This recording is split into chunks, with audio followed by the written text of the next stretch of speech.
Bonjour à toutes et à tous.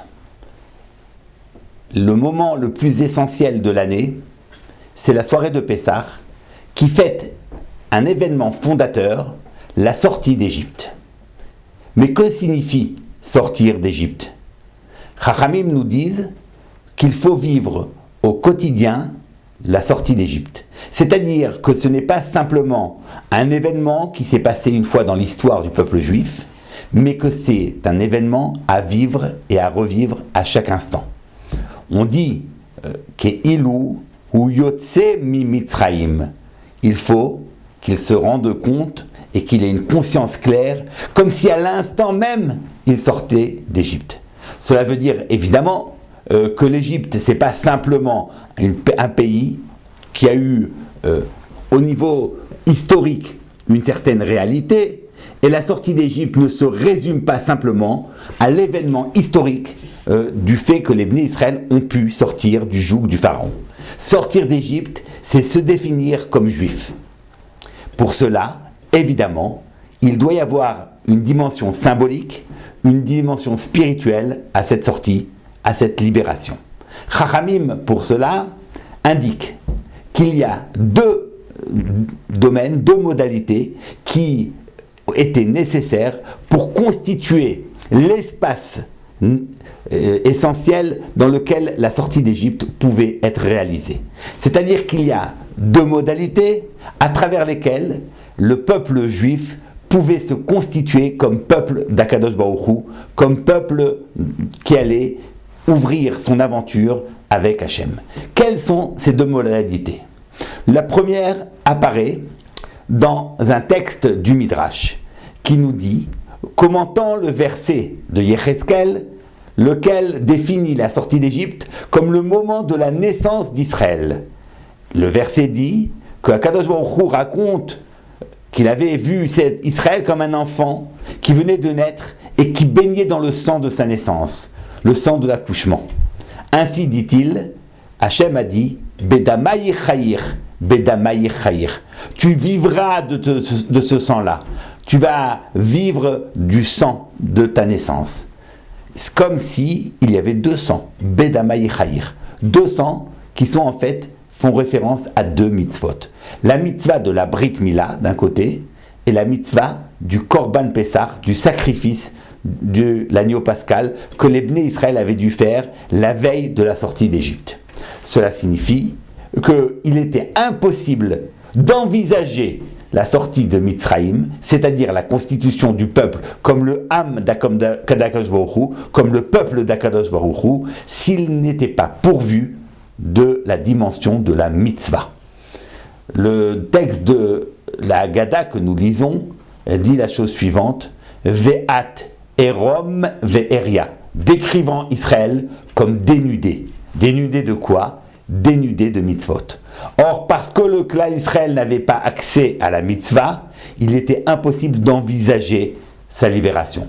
C'est pourquoi Akadosh Baruch Hu lui a donné deux mitzvot, Dam Pessah et Dam Mila. Ces deux mitzvot ont une importance extrêmement marquée par la halacha, puisque c'est les seuls mitzvot assez, commandements positifs, dont l'absence, si on ne les fait pas et on ne les réalise pas, alors le châtiment est extrême, puisque le châtiment, c'est tout simplement la mort.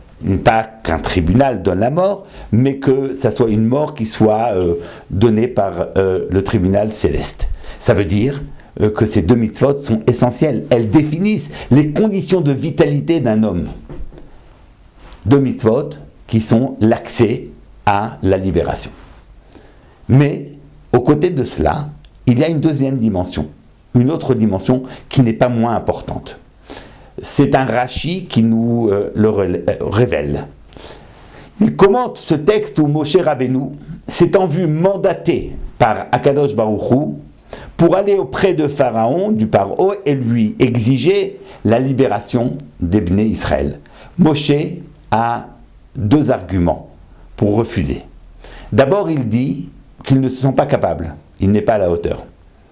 Lui, il n'est pas à la hauteur pour être mandaté par Akadosh Baruch Hu. C'est, entre parenthèses, la meilleure preuve de l'authenticité de Moshe Rabbeinu.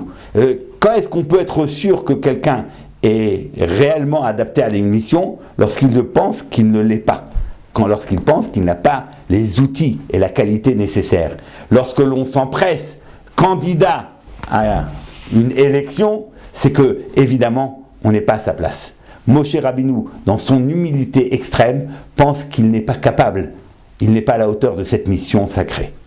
Mais il a une autre question, Moshe, et il dit, mais qu'est-ce que je peux avancer comme argument pour justifier la libération du peuple juif par Akadosh Baruch Hu? En quoi sont-ils différents des Égyptiens? Pourquoi sont-ils méritants?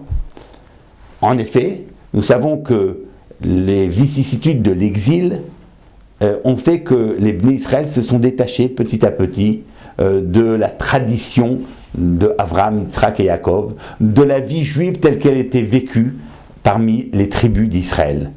Et oui, 2 siècles d'esclavage, ça marque un peuple. Et donc, demande Moshe Rabbeinu, mais pourquoi Israël, par quel mérite sera-t-il sauvé? Et à ces 2 arguments, Akadosh Baruch Hu répond. Quant à la qualification de Moshe, lui dit n'aie crainte, justement parce que tu hésites, c'est la preuve que tu es apte à cette mission, que tu es le plus apte parmi tous les hommes à être mandaté, le mandataire d'Akadosh Baruch Hu. Par contre, concernant la deuxième question, à savoir pourquoi Israël est-il méritant, là, Akadosh Baruch Hu a une réponse et il dit la chose suivante. Quand vous sortirez de Mitzrayim, vous irez servir Akadosh Baruch Hu au pied de la montagne. Ta'avdun et à Elokim à la Harazé. Voilà pourquoi vous avez le mérite de sortir, parce que vous n'allez pas sortir tout simplement pour être libéré, parce que la libération d'Égypte, c'est pas simplement se libérer du joug de l'esclavage, mais que c'est le début d'un processus, à savoir aller servir Akadosh Baruch Hu près de la montagne. De quelle montagne s'agit-il? De quel service parle-t-on ici? Évidemment, cette montagne, c'est le Sinaï, et le service, c'est la réception de la Torah. Cela veut dire clairement que c'est uniquement parce qu'Israël allait recevoir la Torah qu'il a mérité de sortir d'Égypte. Donc en fait, ils sont sortis à crédit. Cette Torah, ils ne l'avaient pas encore reçue. Mais du fait que Akadosh Baruch Hu avait programmé cette réception de la Torah, il leur a fait crédit et leur a permis de sortir pour justement aller recevoir la Torah. Si nous résumons les 2 enseignements, nous arrivons à cette proposition pour que le Klal Israël, le peuple d'Israël, devienne un peuple, pour qu'il devienne ce peuple singulier, peuple d'Akadosh Baruch Hu, il faut 2 choses. Il faut l'engagement dans la Torah et l'engagement dans les mitzvot. L'un sans l'autre ne suffit pas. L'engagement dans la mitzvah, c'est un comportement juste, adéquat, qui répond à l'injonction divine. C'est très important, c'est nécessaire, mais ce n'est pas suffisant. À côté de cela, il faut la Torah, l'engagement dans la Torah. Et là, on se pose la question de savoir, mais pourquoi distingue-t-on Torah de mitzvah? Est-ce que la Torah, ce n'est pas simplement le livre des mitzvot? Est-ce que la Torah, ce n'est pas simplement ce livre où on apprend quelle est la volonté d'Akadosh Baruch Hu et comment la réaliser?